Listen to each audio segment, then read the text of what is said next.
Welcome to our first conversation with The Dive. And as I've said in some of my shorter videos, this is really a deep conversation with myself that I'm hoping is helpful for other people and that I'm hoping is helpful for myself. Admittedly, I am a little bit afraid about being truthful with myself, and many of us are really afraid to be truthful with ourselves. I'm also excited that I understand through all the wisdom of my ancestors, through all of the academics, all of my studies, my conversations, that there is nothing really freeing than to be truthful with ourselves, to really let go of those chains that we drag behind us from one experience to another, from one relationship to another, from one workplace to another, from one environment to another, to really just get in to our souls and our spirits and our minds, to affirm our experience, to affirm our feelings, but to really be honest about how we have been, and let me take this back, about how I have been part of my own problem. And that's not to say that others, the way that I've intersected with other people hasn't had an impact on me, but the way that I've responded to those things, the way that I let my feelings move me in one direction or another, has really been about my choice and the choices that I make out of trying to keep up a self-image that I think I need to have for myself and for others, trying to minimize the impact that I've had on other people's lives, including my own, trying to really package myself in a certain way that, may look good to some people on the surface, but in the nitty-gritty, when I search deep down, there's an undercurrent of challenges, of fear, primarily, of unrealistic fear, of insecurity, of anxiety, of sadness, depression that I have experienced throughout my life, and that I am now in the movement towards 40 just starting to get a little bit of a handle on. So the purpose of this conversation with myself is really to dig out those parts that still remain in the background, that are still a part of my shadow self, that are still in the closet, under the rug, that I try to stamp down, that I try to either pretend don't exist, or that I don't sometimes know exist. And that is the whole goal of this conversation, of looking inside of myself. Now, any clinician will tell you, any person will tell you, fear is a real thing. Our feelings are absolutely real. They are not always the truth. And I know that sounds a little bit like cliche therapy, but it is very true. And what I came to understand in even thinking through this project is that fear actually drove a lot of my decisions in one way or another. Even when I thought I was excited about something, I was fearful. Even when I was loving someone or trying to love someone, I was fearful. Even when I was in a space that would allow compassion and love and forgiveness and mercy, still fearful. And what is it that we often do with fear? I mean, one of the fear responses is to avoid or to freeze.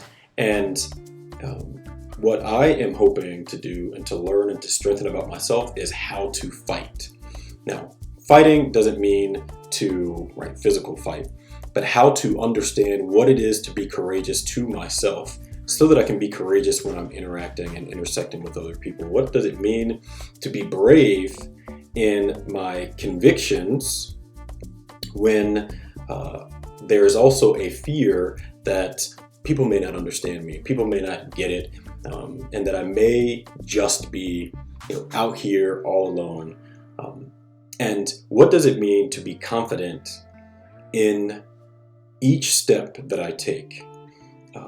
one of the things that I have learned so much about and read in the passage from the Book of Joy is that a lot of our fear is really irrational. And I know this from my studies in spirituality, my studies as a clinician, and that irrational space is where a lot of us get caught up, and it's where I've gotten caught up. And as I was thinking about what the first session would be, what is it that I wanted to talk about? A whole host of things came to my mind. But the one that is the scariest for me, one of the scariest for me, is talking about how I have absolutely fucked up some of my relationships. And that my fear of abandonment and rejection caused me to really create distance, to even make choices that were outside of then and even recently my own value system, and how I was even afraid to look at my value system and to ask myself, am I really living it the way that I say that I'm living it? Am I really making choices not out of a desire to be perfect, but out of a consciousness about how I want to experience my life, the rest of my life, how I want to experience my relationships with my family, my friends, my potential romantic partners. And it was scary because the one thing that we want to do is preserve our own self-image. And so part of this first conversation is apologizing and owning that moments in my romantic and familial relationships, throughout my relationships, that I made choices that impacted those people. Some of you may know I am divorced currently, and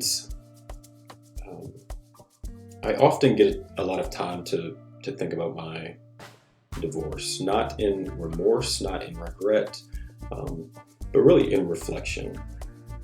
I met my ex-husband when I was 22, almost 23. He was 19. We met in Boston, and we met through Craigslist. We were supposed to, get together for a thing. And in reality, he was the first young person that I had, a person my age that I had any sexual experience with. And I remember being so kind of taken with him that when we finally did get together that night, nothing really went down. We actually just talked, and it was just a really interesting time. But I remember this awe laying next to him, and this beauty that I felt and began to experience. The challenge was that I was not out to my family, any of my friends, and I was in seminary at the time. So, as you might imagine, right, the kind of story goes, I was in a non-denominational seminary, so it wasn't, there was no hell and fire and brimstone teaching. It was really academic. But homosexuality was not a thing, especially because this non-denominational seminary was also evangelical. And so we met. I am essentially kind of in love the first night and in awe the first night. And I wasn't out. And so even as I beckoned him to begin spending time with me, I, almost instantly ran into the clashes of fear that, oh wait, we want to go to dinner. And I remember this vividly, and it's one of the things that I actually reflect on a lot. There was a moment where we were on the train in Boston, and we probably had only been hanging out. I think we'd been together for maybe 2 or 3 months at that point. And I was in love with this guy, but I would not let him sit beside me on the train. And the fear was so irrational because my thinking was that, oh my gosh, someone's going to think I'm gay, right? Someone's going to think we're together. Someone from my seminary is going to think that we're together, even though my seminary was nowhere close. What if people say, right? And there was this complete denial. And I remember this particular instance where he asked to sit beside me on the train, and I made him leave an empty seat on a train, which makes no sense. Irrational, right? To leave an empty seat beside us, because that's how afraid of myself I was, right? But what he interpreted was that I was afraid of him, that I was rejecting him, that I did not necessarily like or love him enough to honor just him sitting beside me on the train. And if he sees this video, he will know exactly what I'm talking about. But there were multiple instances in which that kind of happened, even almost over a year before I actually did come out to my parents. And let me reframe that too. It's not that I came out to my parents, it's that I finally shared this part of my life with my family. And I will never forget the disappointment and the hurt that I saw on his face in that particular instance.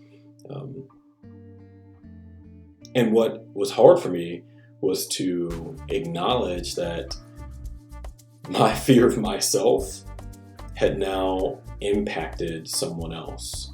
And it's not that I'm responsible for his feelings or was responsible for his feelings in that sense.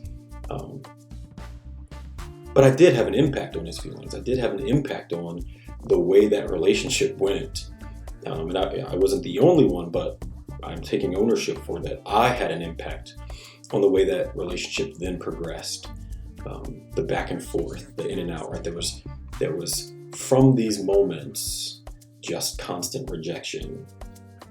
Me rejecting him rejecting me choosing out of my own anger and fear to be not committed to the monogamous relationship that we had talked about. Him, out of his rejection and fear and anger, being not committed to the relationship we had talked about. And that went on for a while.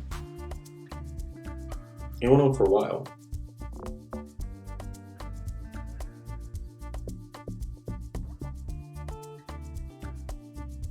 And so, what I wrap up saying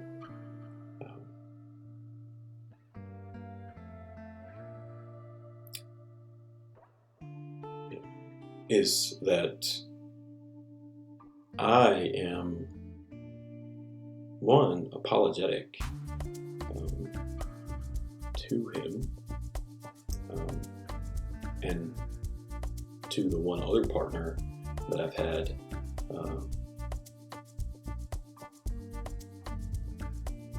but that I don't want to let those types of fears of myself interrupt any more relationships. I don't want the anger that I had, the confusion that I had, to dictate what I do and how I show up in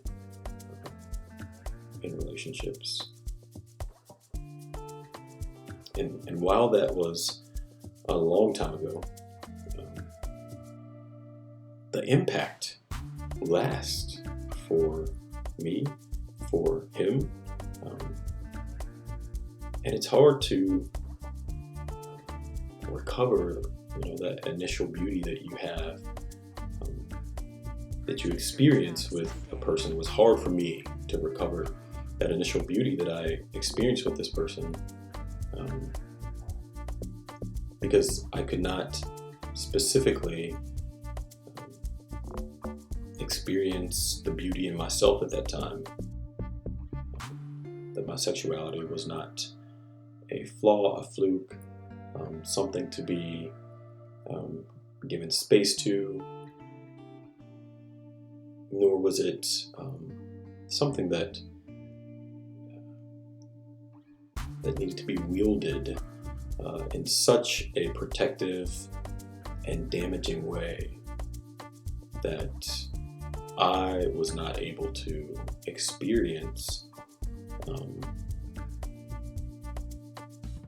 the very love that I was hoping to give and hoping to receive.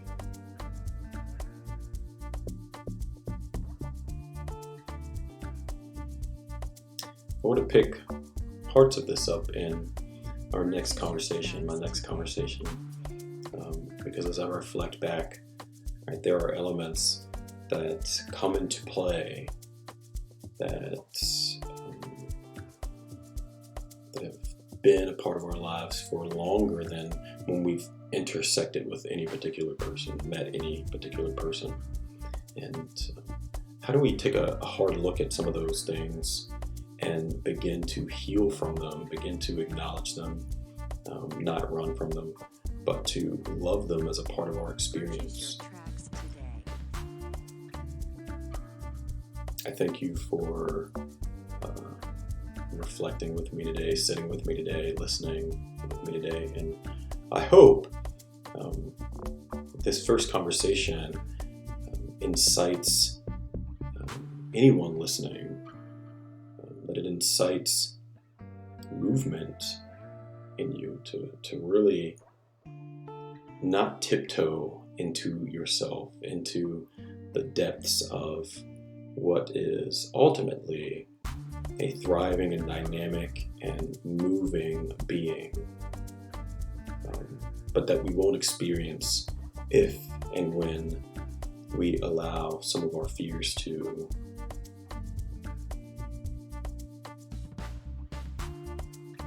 lead us.